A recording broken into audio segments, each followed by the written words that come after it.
Hey guys, this is Jesse, This is Josh. and this is the barnfinds.com podcast. Today we're actually broadcasting from the back of a Daimler SP250. It's actually why the podcast is coming to you guys late this week. The car arrived a couple days later than originally planned, but we decided since last week's episode we talked about this car. So we thought we better wait and podcast from the back of the car. From the back of it. I mean, Jay Leno drove his, but this is probably the first time you've seen someone talking about it from the back seat. Because normally you won't be able to fit back here. But without the front seats, it's great. It's actually more my size now. And we'll get into all the benefits and the greatness of this project at the end of the show. But first, we're going to do a little automotive news. We'll start with the automotive news in the world in general. Not a whole lot going on this last week. There was one thing that Josh read that we wanted to talk about, though. Got me pretty excited. So in the previous week's episode, we talked a little bit about the future of cars, specifically as it relates to GM committing to go all electric in the next few years. So Porsche announced that they are working on synthetic fuel. So their solution to our potential issues here. And so I won't go into deep dive details here about what synthetic fuel is. If you don't read it, look it up. But short kind of definition of it is we take coal or oil, not oil, but natural gas or coal, and use it in a process. So you are going to tell us how it works? Well, not in a deep dive. Just tell us what it does. Okay, so what it does is it's a cleaner, in terms of CO2 emission, a cleaner fuel, but it will burn in any gasoline engine. Right? Yeah. Now Porsche, I don't think they've done that's what we're talking deep about. dive research here on classic cars, because ethanol, there can be issues in classic cars running ethanol. But hopefully the synthetic fuel will run in all of our classic cars. You just replace the hoses and put some new gaskets. Put some new gaskets in and you're good. But hopefully the synthetic fuel will run in all of our classic cars.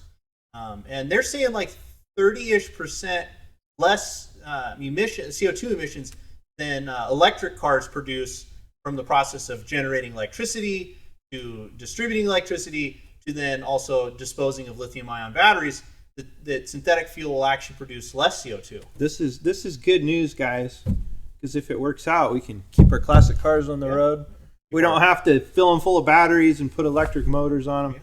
I mean, that might be fun on some cars, but it's going to be hard to do in the big cars. Think of your 64 Impala. That might be fun. You could put your 64 Impala trunk full of batteries. That sounds more like a lowrider, actually. Yeah, that does. But you could do it, I guess, but I like to get my hands greasy sometimes. And I love the sound of a combustion engine. So. The sounds, the smells usually. Italian cars. Well, and lately the 911, we have a 911 that leaks a lot of oil onto the heat exchangers. Sucks it right into the cabin. Great. That's not a good smell. It's not. But, some of the smells are pretty good. So right. That's it for automotive news. So let's move on to barnfinds.com news. We had some good finds this week. Let's go. We'll just talk about the top three, and they all had around 20,000 page views, so they got a lot of traffic. The number three was actually a story that we got, and Josh wrote that one up, so I'll let him introduce that. Reader Larry B sent us printed copies and a printed copy of his story. You mean printed photos? Yeah. Oh, yeah, printed photos.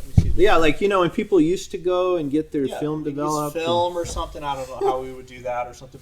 But so he mailed them to us. He mailed us his story, and I'm honestly embarrassed to say a number of years ago he mailed us his story. Right. And back when people used the mail too. Yeah. Well, it wasn't that long ago. But it got misplaced, and then I got lazy about not wanting to scan it, and Jesse was going through some paperwork the other day and discovered it and put it on my desk. So yeah, we featured it. Better late than never. Yeah, it's something, right? So if you want to get hold of us, don't mail stuff. Just email us. Email us a better. photo. But we still wanted to feature it because it was a cool find. It was a cool story. So it's a 1957 Chevy. So Larry B found it while he was painting the previous owner's home and garage. Well, home and barn. Yeah, he's like a painter, He's right? a painter for a living. Yeah. And the car was sitting in there, so apparently he asked them if they'd be interested in selling it, and they were. and so he worked out a good deal on it and brought it home. He got it running and driving and was enjoying it, with plans to potentially one day upgrade it to like an LS engine or even just a more modern engine. We never did hear if he did that or not. Yeah, and there were lots of comments like, "Don't do it, do it. It doesn't matter." Mainly, people said keep it original. It's a 6-cylinder, Yeah, like a 150 or a 210. yeah. Chevy. So Larry, if you're out there, let us know. Yeah, we'd love to know. Did you swap what it? you end up doing. Did you leave it, or did you sell it? Hopefully you did something fun with it. Hopefully you did something. Hopefully So it's still on the road. that was number 3. Let's see. Number 2 was actually the ultimate Coca-Cola memorabilia piece you could ever get. Oh, honestly. Right? It was a GMC RV, like one of those 6-wheel campers. If you've ever seen those from the 70s, it's like the Cadillac of RVs. It's sweet. Right? And you wrote that one up, Yep. so why don't you Well, tell us about that one too? So I didn't write that one, but that tip came through to me. Yeah, And you reviewed that at first, I wasn't so sure about running it. And of course, we run lots of RVs. We've had some awesome RVs come through the site, but I just wasn't sure if this was legitimate because I had never heard of a Coca-Cola camper. camper, right? That was like an official thing. So I thought, well, I better do some more research before I approve this one. So I did some digging and found that, they actually, Coca-Cola worked with GM to build a handful of RVs. And these were like top tier, right? These were like $40,000 RVs when they were new. Yeah, they were nice. And they were sweet. And so they built a couple of them and they gave them away, promotional items. The story goes that there were also some like cheaper ones that they gave away to like Coca-Cola employees or GM employees or something, but no one really knows for sure on that. So I went ahead and approved it. One of the guys wrote it. It turned out awesome. Like the thing's crazy, right? I mean, the interior is it's got red carpet, just crazy with red. The outside is just kind of looks like a normal GMC camper, except for the killer graphics on it, right? So it looks like a 70s Coca-Cola can from the outside. And I'll let you tell them your favorite. Oh, the best feature though is the bottle cap wheel cover on the back. What a great idea! So you got to look that one up. It's sweet. It looks awesome. So that was a pretty cool camper. Number 1 though was a 1967 Mustang Fastback that had been with the original owner. He was like 81 years old when he sold it. Yeah. I mean, it's not with the original owner anymore, but it's with the next owner, and they're selling it. It was like sitting in a lean-to or a carport or something. Shed. The photos looked really cool, Awesome. And I think that's one of those finds that you see it and you're like, oh, Fastback. And you walk over and you're excited because you want to see what engine's in there. You want to pop the hood, see if it's a 4-barrel V8 with a 4-speed. You pop the hood, inline 6. With a 3-speed. That's kind of how the comments were like, inline 6, what's he going to do with it? What are you going to do with it? Everyone thought, well, not everyone, a few people thought, well, maybe it'll become an Eleanor clone, someone will. Like a Shelby clone. Or just swap it, right? And some people said leave it. We had a 65 Mustang with the inline 6. It's not, the inline 6 isn't that bad. No, it really wasn't bad. I mean, it had plenty of torque to get around and go. Yeah, the and engine's it was super good. smooth. The bad thing about those inline 6s was the transmission and the brakes and the four lug rims. Well, see, by 67, a Right. lot of that had been fixed. It Ford all had been remedied fixed, those right? issues. You got a better tranny, you got the 5 lug, the engine was improved. Yeah. So I mean, I haven't owned a 67 inline 6 Mustang, but I'm guessing it probably wasn't too bad, Yeah. A V8 would have been better, but that's the thing with those cars. You always wonder, like, oh, should have I got the V8? Should I got the GT? That's kind of how Mustangs are. That's what Ford wants you to do. So Yeah. But yeah, looking at the discussion on that one too, a few people were, I think, kind of upset that the seller is flipping it. But to their credit, they documented the car. Hopefully they paid the original owner a reasonable amount for it. I mean, it wasn't a running car, it's a project, right? But they took the time to document it and clean it. We see a lot of barn finds that they literally drag it out of the barn, throw some photos on Craigslist, and try to flip it quick, right? This guy at least is doing the work. He's getting it running. he left it better than he found it, He's right? getting a fuel tank for it so he can get it running and driving again. So I mean, that's a People who say they don't like it, they were just, well, and me too, we're just jealous that we didn't find it, right? Yeah.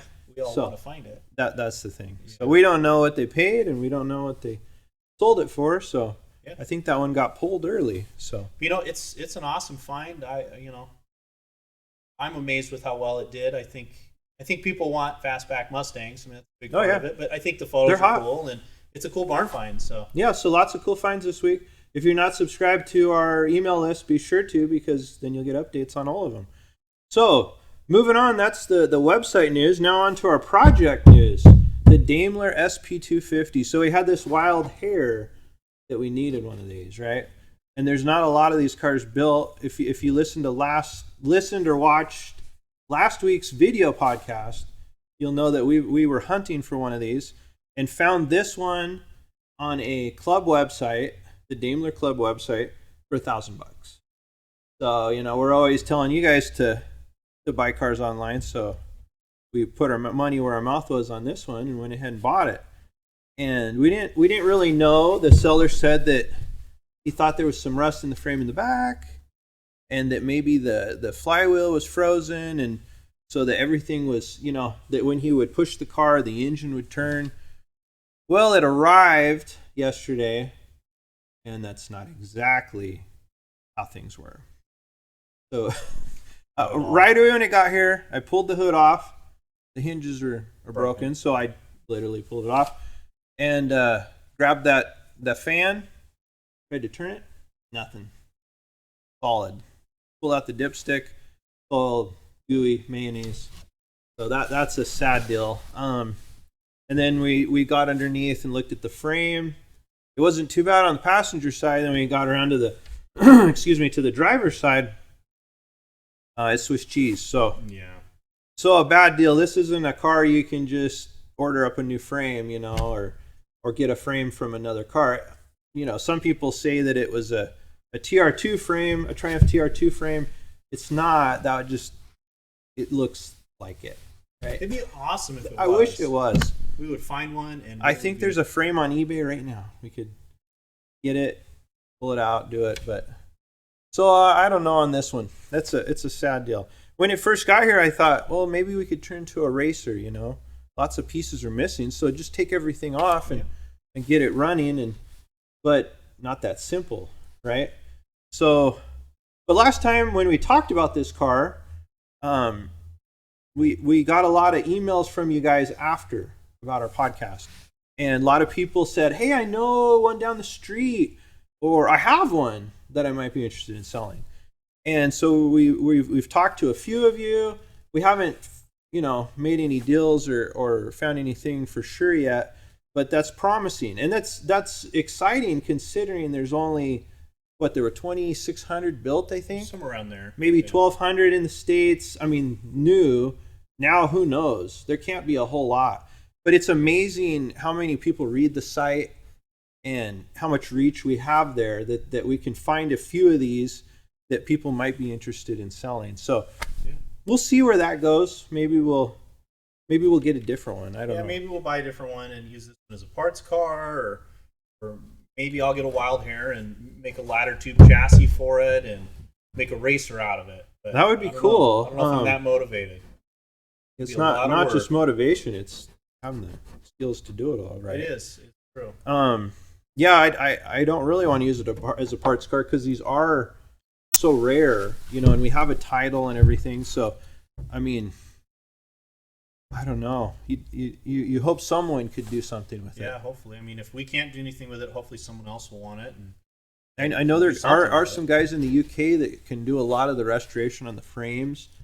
Maybe someone has a frame sitting around. I know a few years back there was one on eBay. Just a frame. I mean, how killer would that be? But I think there was one in Washington State. So I mean, it wasn't even that far away from us. Yeah, but the timing never works out. Out. Yeah, so you win some, you lose some. We lost on this. We should have had it inspected. Which was a dumb move on our part. But I mean, yeah. It was $1,000, and the guy said there was a lot of interest, which we could understand. It's $1,000 Daimler SP250, right? So we acted quick. We went ahead and just bought it. And sometimes you don't hesitate, and then you regret. But we could have used our own service. We have a list of people who have signed up to go inspect cars for fellow barn finders. Yeah, so remember to do that when you buy your next classic car. Don't make the mistake. Get it inspected because the driver's side frame rail could be completely rotted. Completely gone. And then you don't even, well, then it's not safe to drive. So, I mean, amazingly, this thing is sitting okay. We're sitting in here and we haven't Hasn't snapped in half yet. broken yet, and we're not lightweights, so Doesn't creak, so I mean that's a good, good thing. So yeah, that's our. Oh wait, there are a few good things here though. There are a few. So the engine's bad, the frame's bad, the body's okay. But I got in, and it shifts into all the gears. Look at that. Amazing. Gearbox works. So the gearbox is good. So maybe someone needs a gearbox. Oh, and it has the traditional vice grip British steering that actually works pretty good. Hey, it rolls pretty smooth. I was amazed. I thought we had to roll it around from the front we of our pushed it shop around to the back. block, so And it did great. It rolled smooth. It was easy to turn. I mean, it doesn't. It's gone on a pretty serious weight loss program. yeah. It's probably. But it has a V8 sitting in the front. It's true. It does. It's full of water and oil. So I mean, Extra heavy there. The frame has gotten lighter, but Yeah. Well, it's not got an No interior, so that's a big. But maybe there's, some steering column parts. There's a steering rack. The trunk's full of bits. We got trim. We actually We got see the trim off I was there. like, Lots of little things. when we first bought the car, I got online and was hunting for parts and had emailed someone in the UK about the windshield, right? Because we were stressed out. Like, Yeah, I mean, how this are we going to isn't- find a windshield it's frame? not got the windshield on it, and how are you going to find one of those? It's in the trunk. The frame's in the trunk. It's a little bent up, but I think you could straighten it out and reuse it. And like the guy in the UK said, they come up used once in a while, and they're about $1,000 for a used one. So I mean, maybe we can salvage that one. I don't know, but Yeah, I mean, I think there's more parts here, than what we paid. So it'd just be a shame to part it. Yeah. Well, so if any of you have a frame sitting around, Yeah. and possibly an engine, let us know. But we'll keep hunting. Maybe something else will show We've up. got leads. Got some. So we'll see. It's a fun adventure when you head down these roads. You never know where it will take you. But it's been a good week. Lots of good finds. Keep sending in your guys' tips. Be sure to subscribe to our mailing list. Follow us on YouTube and on all our other podcast channels we're doing. And if you ordered a Barn Finds t-shirt, just put a plug for that real quick. Those should be in soon, and we'll ship out hopefully within a day or two of arriving.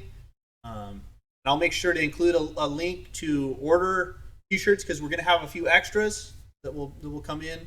So if you want to help support the channel, support the podcast, be sure to buy a shirt. I mean, they're awesome. They look great, and it will help make this podcast happen. All right. That sounds good. Well, send in your suggestions or questions you may have for the videos, and we'll keep doing these. And good luck out there. Happy hunting. Happy hunting, guys.